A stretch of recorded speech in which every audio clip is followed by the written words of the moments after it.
Hi folks, Stephen here. So I wanted to sort of recap a few things that have been going on distribution-wise in the anime over the last month. First of all, let's start off with the 20th Pokemon movie, I Choose You.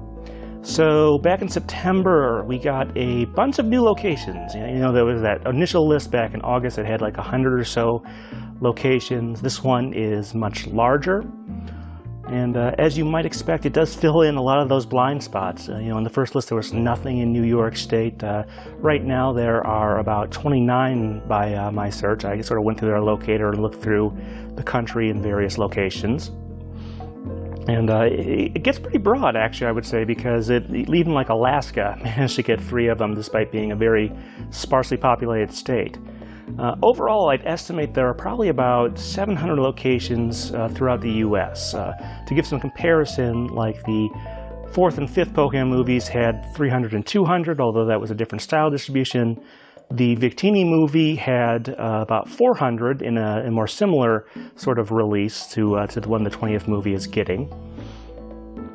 So I think it's definitely a good sign there, and I hope, you know, this isn't the only one they do with this. I hope they do more with these in the future, whatever they do after the 20th movie. But in any case, I will put links to both the Fathom Events website, where you can find the locator, and also to Bulbanews, which is sort of making a compilation for various different countries that are getting this showing here. The second story I wanted to talk about was Indigo League on Blu-ray. So this has been announced for the US and the UK. We've got a release date of October 30th for the United Kingdom, and US is supposedly November 14th, but the listings there have been kind of come and go, so it's a little hard to say exactly what's going on there. Now, you may remember earlier this year they made the Indigo League episodes up through the Breeding Center Secret available for download in HD on places like Apple and Amazon Video, stuff like that. So this is kind of a natural progression.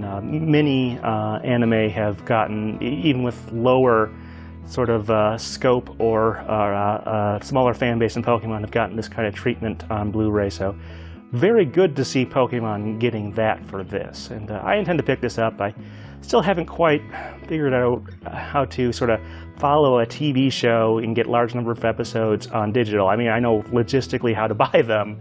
It's just that adapting sort of my lifestyle to making sure they get watched and stuff has not worked out super well for me. But definitely looking forward to this myself.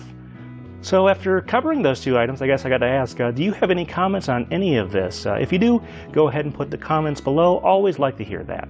All right, folks, thanks.